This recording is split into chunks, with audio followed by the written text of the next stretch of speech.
In the news this week, electricity credit, yes please. A crushing number of Western Australians backed reissuing of cost of living assistance in Premier Mark McGowan's upcoming budget. A WAMA News exclusive. Our son is not a burden. A family's plea to stay in Australia as they face deportation. WA Police seize $1 billion worth of drugs following covert international operations. Vibrancy and creativity inspires another year of Sculptures by the Sea. And later, Dr. Andrew Miller's comment. This is The Evening News with Ivan Loon and Maliva Thorne. Good evening. Exactly 1 week after Premier Mark McGowan was encouraged to reissue power and water credits by political commentators, WAMA News can exclusively reveal that an overwhelming number of Western Australians backed the push. Over 90% of viewers support the return of electricity credit in the upcoming state budget, while less than 10% rejected the idea. The push for electricity credit was put forward by WAMA News regular political commentator Peter Candy, who joins us exclusively. Peter, thanks for your time. What do you make of the fact that most of our viewers back your idea?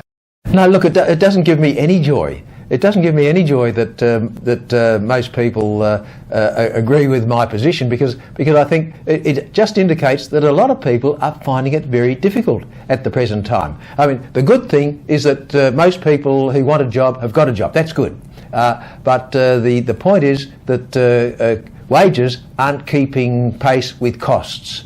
And as a result of that, people are being squeezed. And I think they're looking for relief from the government. Certainly, number one, that government taxes and charges stay stable. And number two, that as far as perhaps power prices are concerned, power charges go, that the government, Mark McGowan, the Treasurer and Premier, can find room for some comfort for ordinary householders, particularly with their power bills. But the other side of the coin is the inflation figures. And the last inflation figures for Perth from the WA Treasury, 8.3%, and the wage growth, 2.5%. So there's a big gap there, and that means that wages aren't keeping pace with inflation, and as a result of that, a lot of people are being squeezed.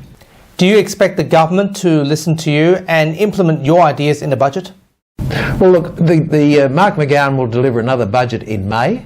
I think he will make a virtue of effectively no increase in household taxes and charges because the government doesn't have to increase them to balance the budget or even to get a surplus. But I would think also that it would be appreciated by those doing it tough that there be concessions. And so concessions with regard to power charges. I mean, with heat waves, air conditioning is now a way of life. 50 years ago it wasn't, but now it is, and it's expensive. And people look for relief for in that area, as well as perhaps water bills, concessions there. In other words, the cost of running an ordinary family home.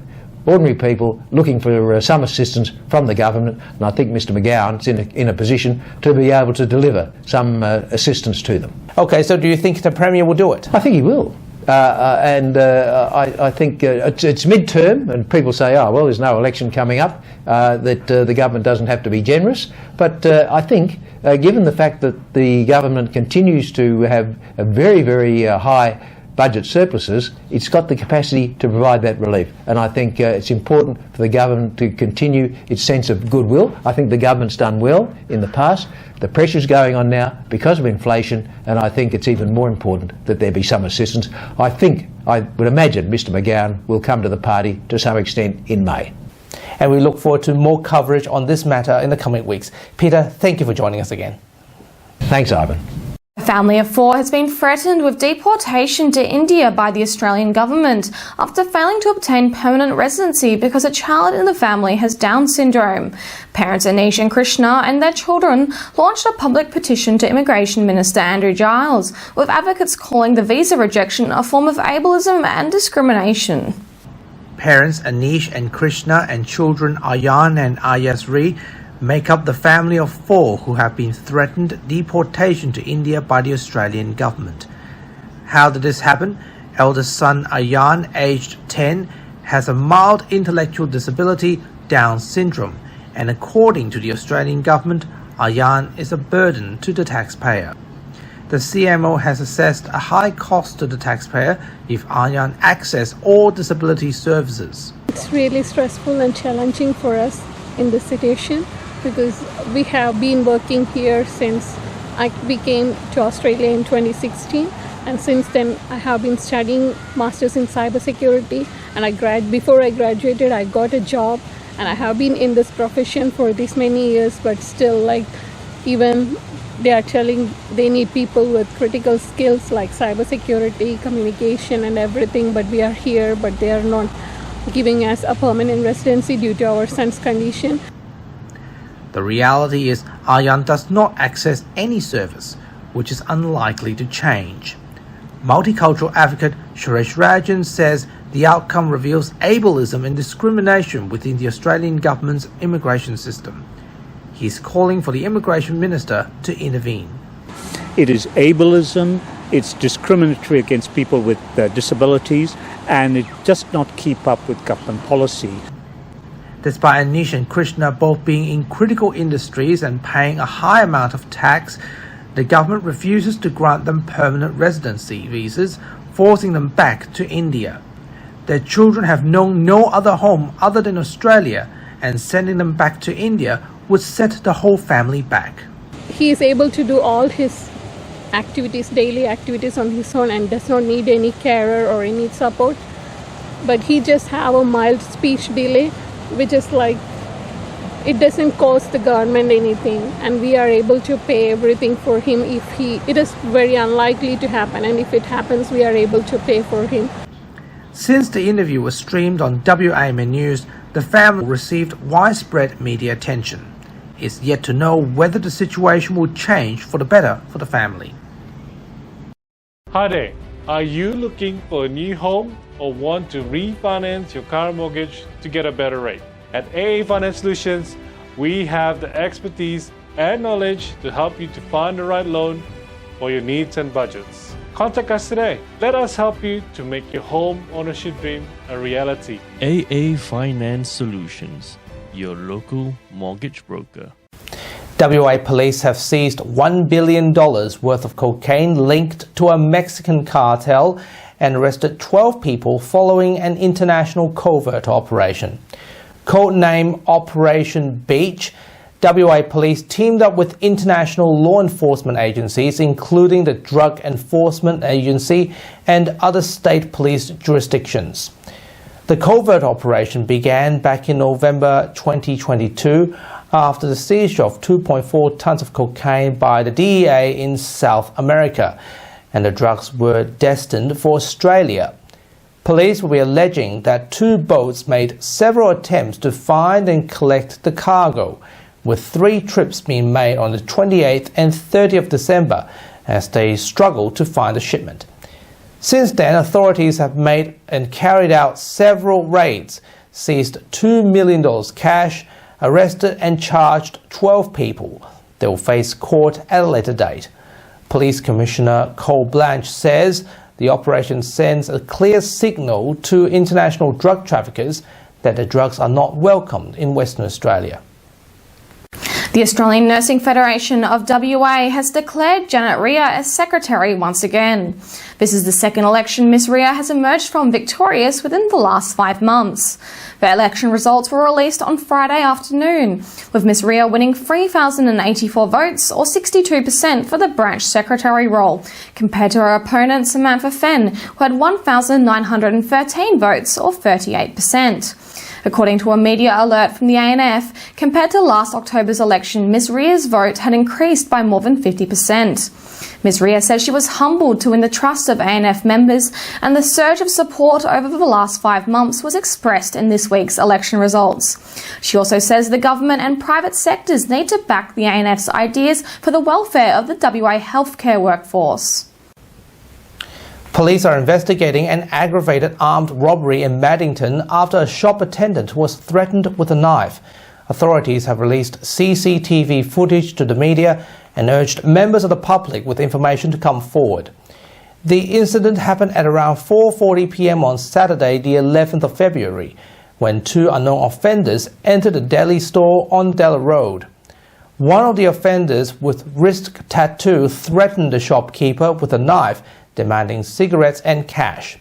The second offender then chose a number of items at the back of the store and left without paying. Both offenders left on foot before leaving the area in an unknown vehicle. Anyone with information or with dashcam footage is urged to contact Crime Stoppers. A regular feature of any art lover's calendar year is Cottesloe Beach's Sculptures by the Sea, which opened on Friday morning. The 19th year of the exhibition is set to feature more than 70 artists. 24 of those artists are from international countries such as the Ukraine, New Zealand, the USA and Mexico. There are 19 national artists and 28 from WA. Among all the artworks, the Colossus That Rebelled sculpture was recreated by Ukrainian artist Igor Zigura, and I hope to remind Western Australians that war and conflict are never too far away. This sculpture about war in Ukraine. This man very brave and very strong. This the symbolic the figure about the situated in my country. And now here's AMA WA spokesman Dr. Andrew Miller with his weekly medical and news commentary. Hi, thanks for your time. If it's been more than 6 months since your last COVID vaccination or infection, then it's time to get boosted now, so get onto that. There's plenty of supply around, and we're still keeping pressure on the government to be vaccinating, boosting also those under 18 and vaccinating those from 6 months to 5 years old, like they are in the US and Singapore and Israel and many other enlightened countries around the world to protect those children from the disease. It's never been a good idea to have an infection to try and become immune to avoid future infections from this kind of disease. We don't know the long-term effect on young kids of repeated infections, and so it's best to be cautious at this stage and have them vaccinated if we can, so we'll keep pushing for that. Meantime, if you're out and about in public, in enclosed spaces, try to be somewhere that you're breathing clean air, and if you can't be, then the best idea is to wear a mask. I often use one of the KN95, the loop over the ear, very close fitting masks if I'm just going in and out of somewhere quickly, and then I'll use the higher quality N95 with the straps around the back of the head if I'm doing something like going on a flight or going to be spending a prolonged period indoors, particularly where it's crowded. We need to be paying attention to aged care facilities and to schools in particular in the near future to try and get some standards around having clean air inside these places. We've had clean water for a long time now, and that's made a massive difference to public health. It's time that we stopped breathing air that's been exhaled by other humans when we're out and about. And not only would this be good for COVID, also obviously influenza, talk of another potential bird flu epidemic or pandemic on the horizon at the moment, will also be good for preventing all sorts of other diseases that are spread through the air. And as we know, our health system under an awful lot of stress. We're still low on workforce. There's a lot of people in our community now, around 500,000 it's estimated, who have long COVID, and that's really making a dent in the people available to work in all sorts of industries, including healthcare. So, as always, now's not a good time to be sick. If you can possibly avoid it by making simple steps and still enjoying a great life here in this beautiful autumn of Western Australia, then go to the Sculptures by the Sea and get out there to a cafe and sit outdoors and enjoy yourselves. Thanks for your time. And that was Dr. Andrew Miller. So, Ivan, speaking of Sculptures by the Sea, which one was your favourite? There's just so many to choose, so many varieties. Now, on top of my mind is the Colossus That Rebelled. Now, that's the Ukrainian artist, the one that we featured earlier in the show. But my favourite one is the wall barrier, the one that's on the beach. Now, you've seen a lot on World War II themed movies, the one that's along the Normandy beach, but this one is coloured in different colours, so it looks pretty great from afar. But having said that, though, that's my pick. What about yours? Well, I liked the circular tube, which it turns out was actually made of bottle tops, which is a pretty great way to recycle. And it's really cool, actually. When it blows, when the wind blows, it actually moves. It's very cool. It's very cool, I have to say. Recap this week's top stories again in just a moment. Right now, here's Maddie with Western Perspective. Thank you, Ivan and Melly. Welcome to Western Perspective. I'm Madeline Lombardi. The West Australian housing and renting crisis has intensified, with major home builders facing extensive delays due to a shortage of skilled workers and skyrocketing costs. The government has been blamed for its inability to act in a hurry about the lack of creating more social housing blocks for those who particularly need it most. Premier Mark McGowan responds later and says his government is already preparing the necessary needs to do so. There's some issues around medium and high density.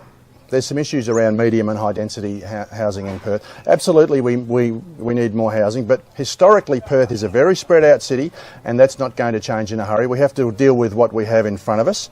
And the important thing is that the McGowan government needs to take the locals along with them. You cannot impose solutions from above. That will just upset everybody involved. Absolutely, we need more density in our housing, but it has to be done sensibly, and you have to take the locals with you. We have a $10 billion Metronet system to evidently revolutionise the transport of people in the city. Housing has to be done around that network, quite clearly. Not just expensive apartments in the western suburbs. We have to take a whole of city approach to fixing this housing solution. There are land supply issues, there are worker shortage issues, there are building supply issues, and it has to be done as a holistic approach. What about public housing blocks? There has been some movement on public housing, but sadly we have less public housing in this state than we have 4 years ago. Now that's extraordinary when you consider we have a state government with multi-billion-dollar surpluses for a number of years now. So they haven't moved the dial at all on the number of social housing buildings in this state, and that's not acceptable. Should we have public housing blocks? I suppose, the medium density public housing blocks again, major mass public housing project. Is that what it comes down? Should it be happening now? No, I don't think it is. I think the important thing around housing is a mix of housing. If you put a large percentage of social housing in one area, that's always failed. We need a mix of density, we need a mix of housing use, affordable, more expensive, so it's the diversity of housing that is the important thing. But if you don't do mass housing blocks and quickly, the list is not going to shorten anytime soon. And imagine 30,000 houses, 30,000 people on a waiting list. How big does the suburb have to be to house the whole thing? I mean, how is it going to be done quickly and possibly? It's not going to be done quickly, and that's the very sad news for West Australians. Whether they're multi-storey social housing blocks or whether they're single level, the government doesn't have the ability to do this in a hurry. So the very sad news is for people on those waiting lists, this is not going to be fixed in a hurry. That's what we're doing now. So we've got a $2.2 billion program of social housing. We've got different ways of building it. We're using modular construction, timber frames, all sorts of ways of trying to get it out more quickly. We're doing spot purchasing of social housing. We're doing specific programs for rough sleepers to get them into housing. We've bought the Murray Street, I think it's called the Murray Street Lodge. We've got the homeless shelter in the city, Bulla Biddy Mire, I think it's called, which is at 90% capacity, basically at full capacity. We've got the common ground facilities that we will be building, but they take time because the building industry is so strong. So Western Australia, I mean, as I said to you, if you took a drone's view of the city or a helicopter view of the city, the number of cranes out there, which is the amount of activity that's going on, is virtually unprecedented. And then you go out to the mining sector and the resources sector, it's unprecedented. So the work is incredibly strong at the moment, and that is obviously meaning it takes longer to get a home built. I think it was in 2019, I think it was around 10,000 or so starts, and then we went to 30,000 starts. So the more starts you have, obviously takes a bit longer, but then the more houses you get. So we need more houses, and that's why we're building more. That was the opposition's housing spokesman Steve Martin and Premier Mark McGowan. You can read that and other premium news stories by subscribing to the WAM and Extra News Club, supporting independent local news and keeping democracy strong. You can join us by clicking on the link in the description below. And now here's Leo Puglisi with what's coming up on 6 News Tonight. Thanks, guys. On 6 News, Anthony Albanese joins New South Wales Labor leader Chris Minns to officially launch the party's state election campaign. Police shoot dead an armed man in Sydney's southwest, and the race for Aston heats up as more candidates are announced for the upcoming by-election. Watch live on our YouTube channel and our website, 6newsau.com. For now, though, it is back to you. Thanks, Leo. And before we go, a brief weather update. Perth is heading into cooler temperatures with some change to the usual sunny spells WA is normally used to. 29 degrees on Monday, 33 on Tuesday and Wednesday with a shower or two. 28 degrees on Thursday and 30 degrees on Friday. Overnight temperatures will hover between 15 to 20 degrees. And that's all from Western Perspective this week. We'll be back with you next Sunday. Until then, Ivan and Melly, it's back to you. Thanks, Maddie. And that's our weekly news and current affairs. We have the latest news on our website, wamnnews.com.au. Don't forget to subscribe to the WAMN Extra News Club so we can continue our work in the community. Full details on wamnnews.com.au/news/extra. From Ellie and myself, we wish you good health, good night. See you next Sunday. Thanks for watching.